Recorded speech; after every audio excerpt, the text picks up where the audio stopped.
I made the call to bed us down on the mounds. First night out there.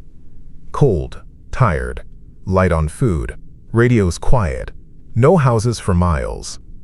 Old earth all around. Looked like low hills, smooth. I thought higher ground was better. I was wrong. We moved slow that evening. We stacked packs, threw tarps, set a small line of tents along the ridge. Then supplies. 2 cans left for 12 men. A few crackers. The air had that damp, grave smell. It stuck in my nose. I got grit in my teeth the first time I cursed, and the wind blew. I spat, and it tasted like dirt. We set watch by twos. 2 hours on, 2 off. Radios hissed low with nothing. Static and a click now and then. We spoke soft. My dog tags tapped when I leaned forward, and it sounded loud in the cold. Tap. Tap. I kept a glove on the metal to quiet it. Harris started coughing. Not a light cough. Wet and rattling, like there was water in him. He hunched near his pack and kept saying, "It's the dust. I'm fine." "It sounds bad," I said. He shook his head. We made a spot for him on the far side of the line. Gave him my poncho. Told him to face downwind. We didn't have much for masks then. Just scarves, a torn shirt, a bandana. He wrapped his face and lay down. The cough kept going. Slow at first, then faster. Wet and deep. It made my back teeth ache. When I took my first watch, the ground felt soft under my boots. I walked a slow circle. The mounds looked like backs under a blanket. Old earth mounded up by old hands. The smell made me think of our granddad's shed where he kept potting soil. That same sour damp. I didn't say that out loud. No one wanted to hear it. On my second pass, I checked Harris. He was hot through the poncho. I put my palm on his neck through my glove and felt it. Fever heat pushed through the leather. "Doc," I called. Our medic came over. He was just a kid. "He's burning," I said. Doc lifted the scarf and looked at his throat with a red light. "We should move him off the line," Doc said. "Keep him alone, just in case." We took stakes out and shifted his tarp a bit down the slope. We put him there with his canteen and a blanket. He coughed and coughed. It rattled. You could hear him try to breathe. It scraped. I tasted grit again and spat. Black soil clung to my spit in the red light. First bad hour, the cough got worse. First good hour, it broke. Just stopped. He went quiet and even let out a laugh. "Told you," he said. "Just dust." His fever dropped. You could feel the cold on his skin now through the glove. He smiled. We all eased a little. Guys unbuttoned jackets. Someone even joked.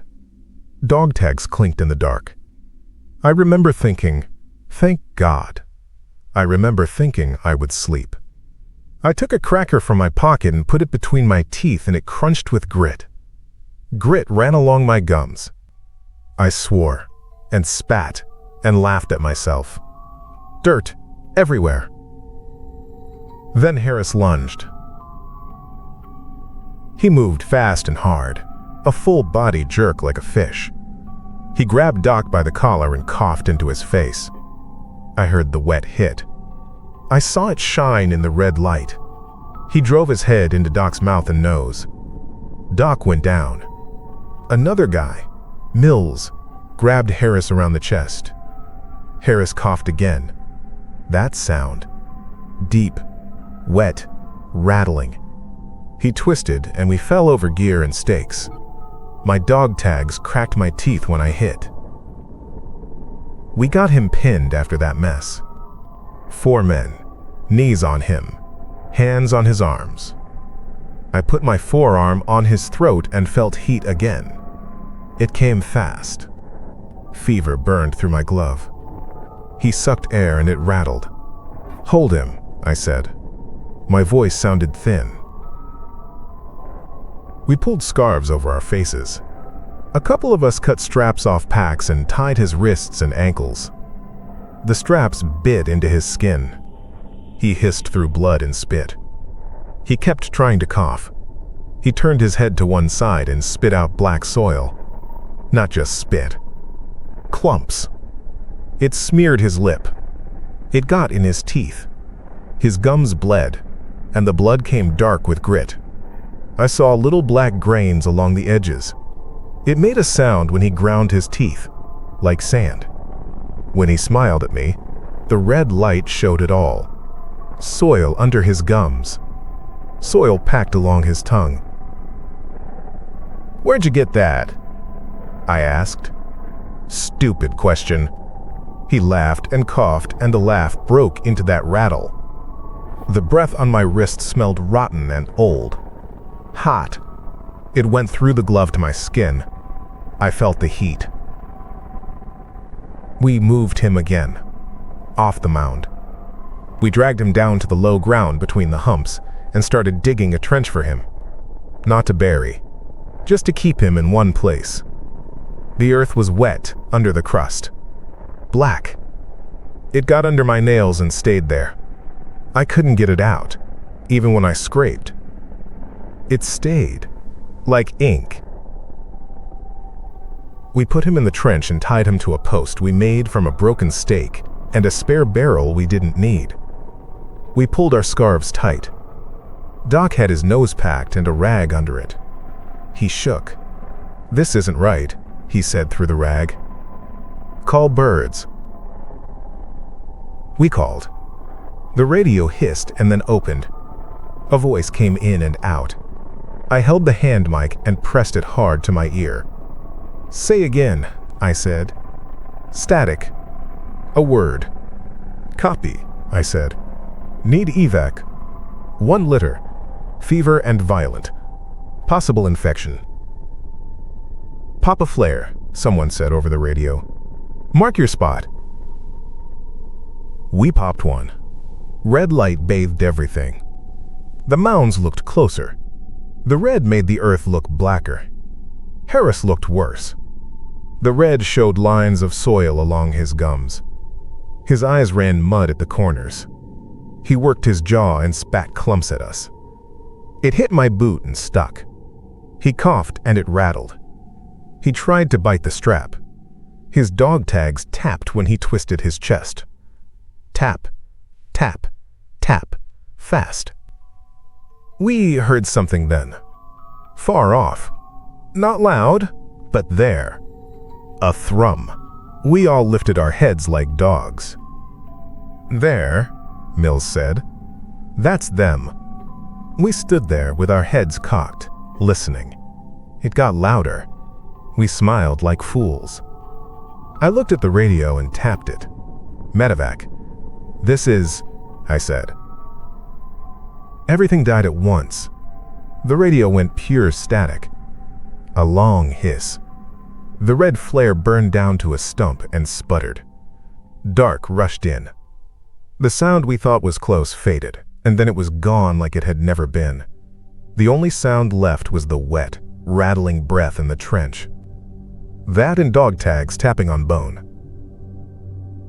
Then Harris pulled his left hand free.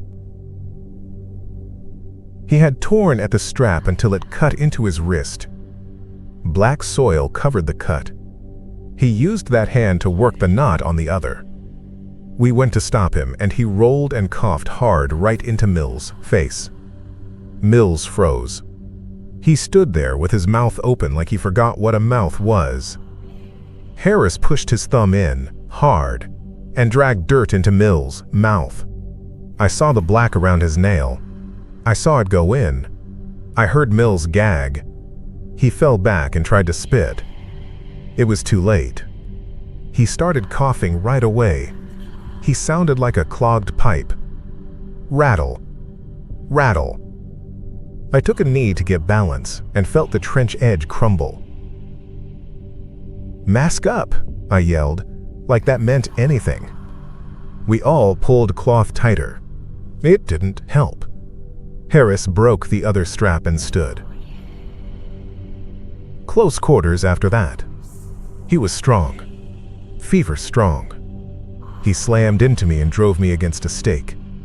My dog tags bit my chest. He pressed his forehead to mine and coughed, and I felt the heat rush over my cheeks and nose. It burned. I kept my mouth tight. I tasted dirt anyway. It came up under the scarf somehow. Grit between my teeth, again and again. I spit and it was black. We tried to choke him out with the strap. He kept moving. His breath came in broken rattles. He hit Doc and Doc went down on his side and didn't get up. I don't think he died right then. He just lay there and coughed into the dirt. He forced his fingers in and came up with a fist of it and pressed it to his face. He breathed through it like a man with a mask. It made me sick to watch. We put Harris down finally. 4 men on him again. I took a rifle to his chest. "Stop," I said. "Please." He looked up at me with grit in his eyes and spat it. He grinned. It bled along his teeth. I put a round into the dirt next to his head. He flinched. We tied him with more straps, tighter this time. We dug the trench deeper around him while he thrashed. Black soil rolled over his shoulders and neck. He liked it. I saw him tilt his head and take a breath, long, through it. The cough shook him and he smiled. We lit 2 more flares. Red and then red. The sound came back. Closer this time. A rumble. Men cried a little. I won't lie. It felt like a hand on the back of my head. Relief. We raised the radio. Static. I tried a second set. Static. I took my glove off and scraped at the dial and got black soil under that nail too. It felt gritty when I rubbed my teeth on it. Stupid habit. It tasted like pennies and dirt. The rumble moved past. Lights never showed. No voices. Just that hiss in our breath and Harris working the straps again. You could hear the straps creak. You could hear his dog tags tap, tap, tap as his chest bounced. He broke free again. He tore the post out this time. The strap whipped my cheek. He grabbed my rifle and pushed it up. We went into the trench, both of us. It caved a little. The mound above us slipped. It sounded like sand down a pipe. Cold soil went down my collar. I felt it run along my spine. It was heavy. I couldn't get a full breath. He coughed right on my face.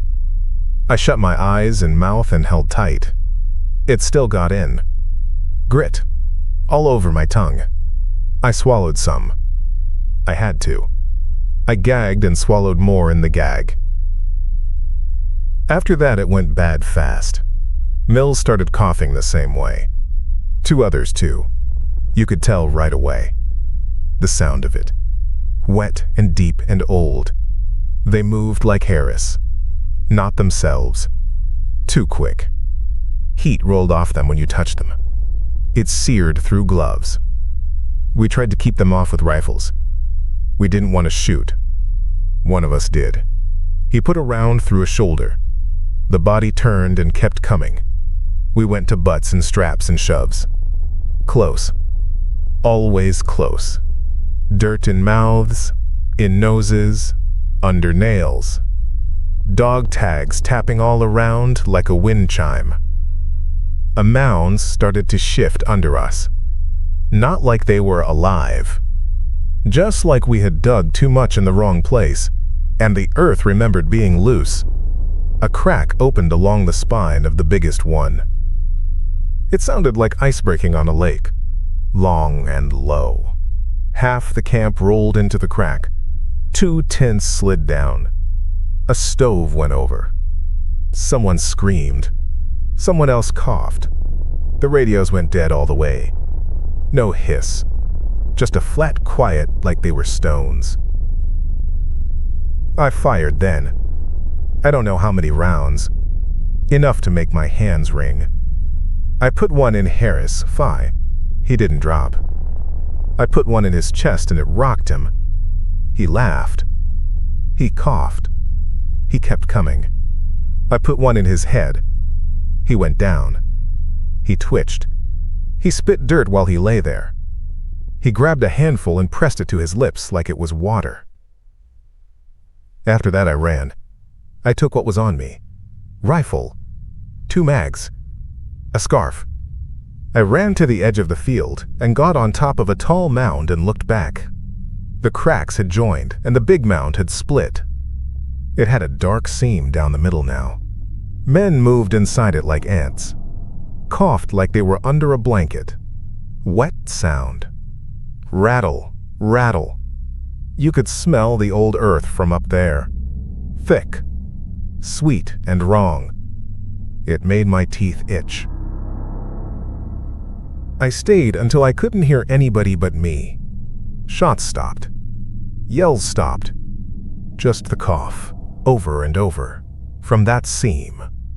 Dog tags tapped somewhere in the dark. Slow now. Tap. Tap. Tap. Tap. Like a drip. I sat with my back to a pack and watched the seam. I had 6 rounds left. I wish I could tell you I fought smarter after. I didn't.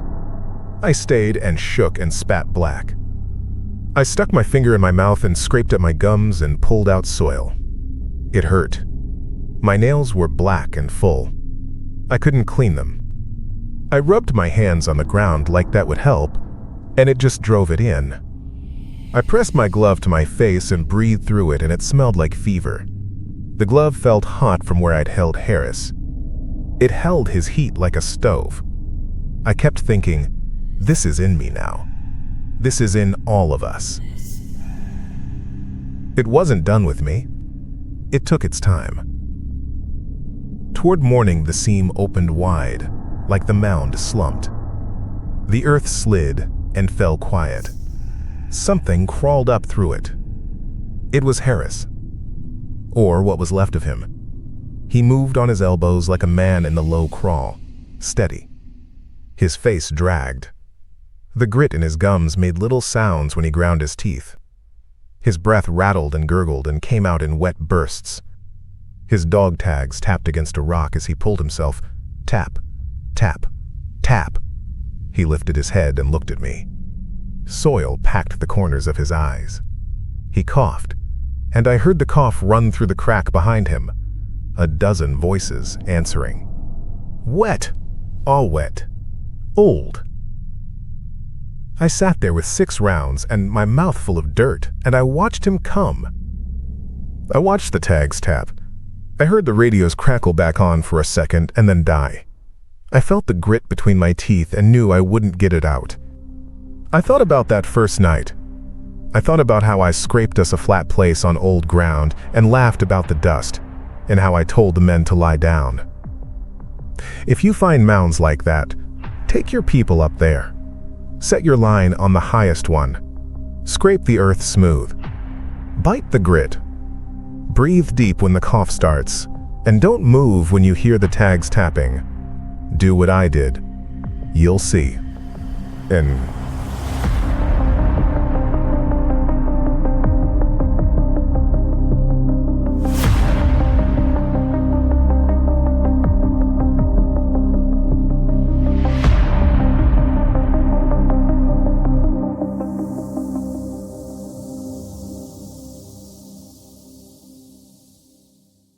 don't just sit there. Subscribe. Hit like. That's how you show me you're still out there. Do it now, before the next story starts without you. See you in the next one.